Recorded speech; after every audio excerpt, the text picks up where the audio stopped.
na yung puso niya noong siya ay senador pa lamang na nagsisimula, na hanggang ngayon, ilang dekada na siyang nagsaserve dito sa atin. Sana yun yung mas tumimo sa lahat ng boboto. Next week. I know it's crunch time, but may time pa. It's crunch time, pero may time pa. May panahon pa. And sana matulungan natin na mas i-push pa natin si Sen Kiko dahil kailangan po namin kayo sa Senado. Well, everything that's happening. Salamat. Thank you so much. Pwede mag-react lang kayo. Okay.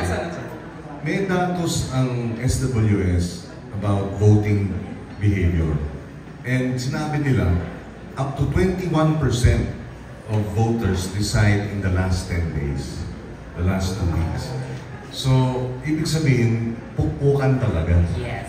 So when we need to keep the message out there. Thank you, Fee, for for reminding us na we are statistically tied from number 10 in number 9, 10, 11, and 12. So a bit more of a push. Yeah. Convince that 21% to continue to think who will be there and endorse us, support us, upload why you're voting for us. Mag-house to house pa rin ng ating mga kababayan, pero mag-upload ng video bakit namin sinusuportahan si Kiko, si Bam, para i-share at palagay ko magkakaroon ng magandang sorpresa para sa kababayan natin sa araw ng halalan. Most of us in the theater community, wala po kayong iisipin. Work for you. Salamat. Thank you. Thank you, P. Okay, please stay for a photo of P. Give him a seat, please. And of course, ito lang kanina, introduce na ako. Sabi ko, excited ako makita kasi talagang ibang puso din itong babae. The award-winning Isa Calzado is here with us. Supporting, openly supporting, and publicly supporting Senator Kiko. And she is wearing the Kiko Pangilinan color. Ay, oo. Ako lang.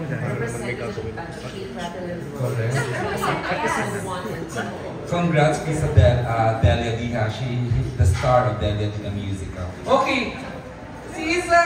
Hello, greet everyone! Mga ano mo, lumaki sa mata mo ito mga.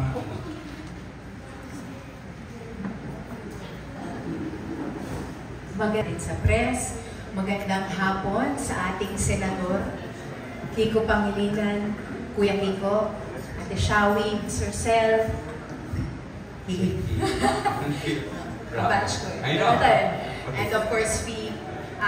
Magandang hapon po sa inyong lahat. Alam niyo po,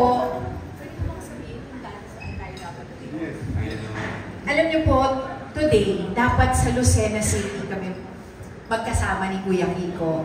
Pero dahil sa mga di inaasahang pagkakataon ay sa Quezon City tayo napunta. At baka ito talaga ang tinakda ng Panginoon para sa atin. So, Quezon pa rin, di ba?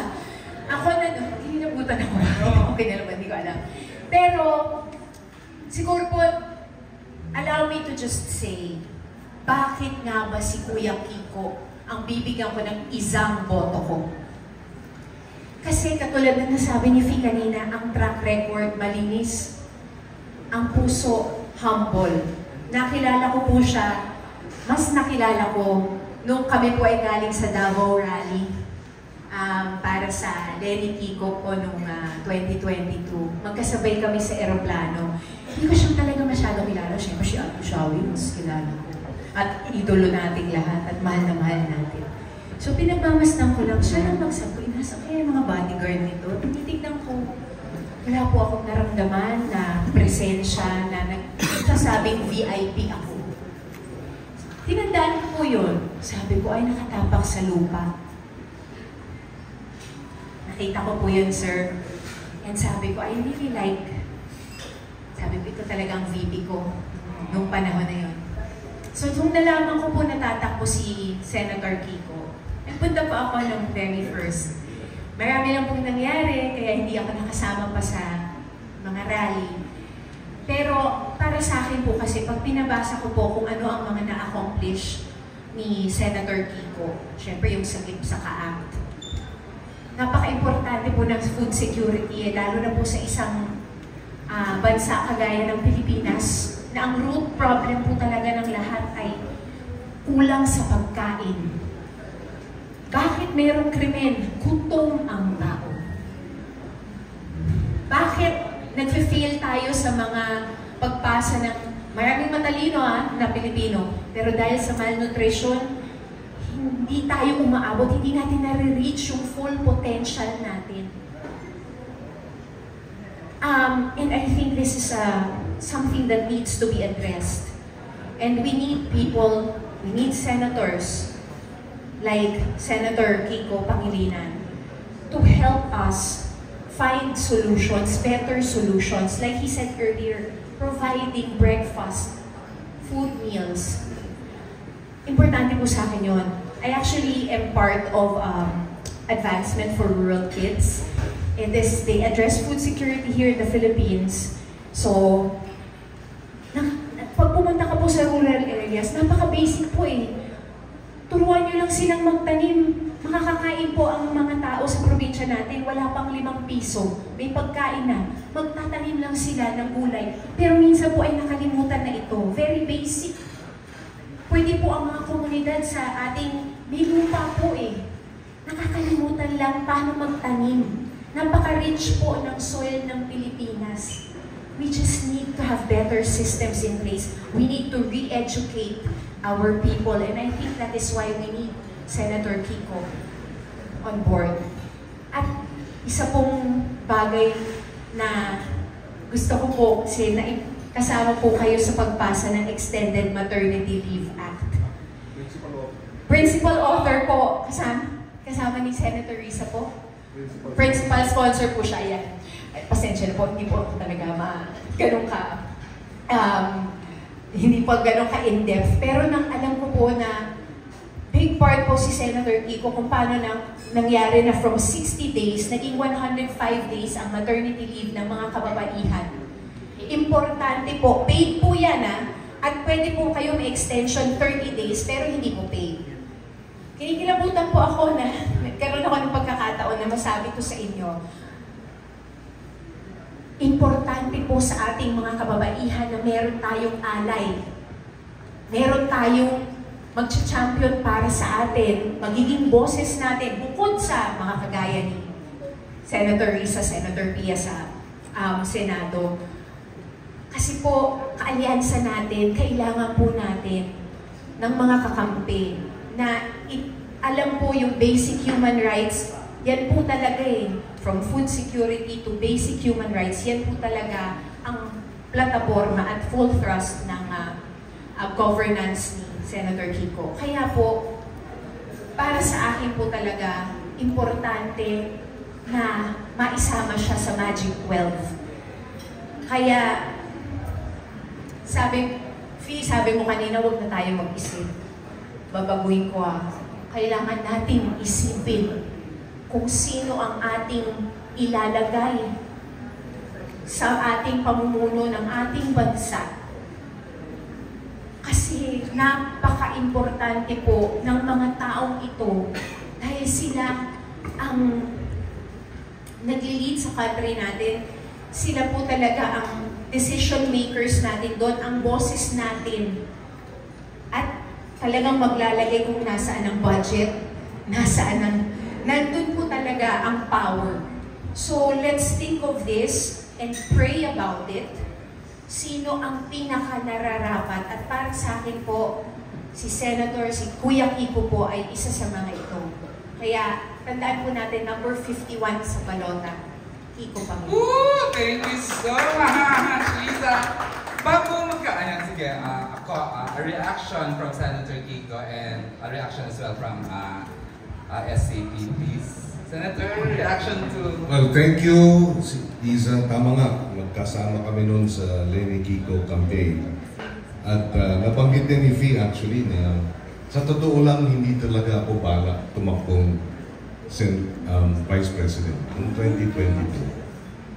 May kwento ka na rin. Kasi October 6, 2021, magpa-file na ako for Senate. Kasi number 8 na ako sa survey. So, medyo maganda na, no? Maganda na laban. But October 5, si Vice President Lenny sent me a text message saying, after consulting our political allies in the party, our party mates, political allies in the coalition, and her kids, she said, they all agree that I'm the best choice for Vice President. So, munti ka akong malaglag sa silya. But I was one of those who convinced her to reconsider her decision kasi gusto na niya talagang tumakbong governor. So 6 months before the filing, I was already asking her, please don't run for governor, the country wants you. So when she asked me to run, of course the first thing that entered my mind was my wife's blessings because clearly there's a dynamic there. So hindi siya madali. So, but in the end, things fell into place when I asked Sharon after she prayed, because she was hyperventilating before she prayed, and after praying, she felt a calm, a peace, and she said she told Frankie, they were both in New York at that time, whatever your dad decides, we will support. So I went back to Vice President Lenin and I told her, sige ma'am, let's do this. Because I also asked her, ma'am, in case lang, are there other options just in case, di ba, yung issue ng dynamics? Sabi niya, it's okay, I understand, I will respect if you don't agree to be my Vice President. But it's too late, sabi niya. I will just run without a Vice President. And just double whammy na yun. So, Judy, I said, and Sharon gave me her blessings. I set aside my own political plans, which some said was already a sure-win, and went into the Mission Impossible, but no regrets. No regrets. There was an opportunity to offer, to sacrifice for the nation, and I will forever look at that as an honor and a privilege to have done so. Not many people are given that opportunity to sacrifice for the love of country. And I guess that's what we did then. And that's what we are willing to do because we need to bring our country forward. And if sacrifices are necessary to do that, we will do that. Thank you. All right, thank you.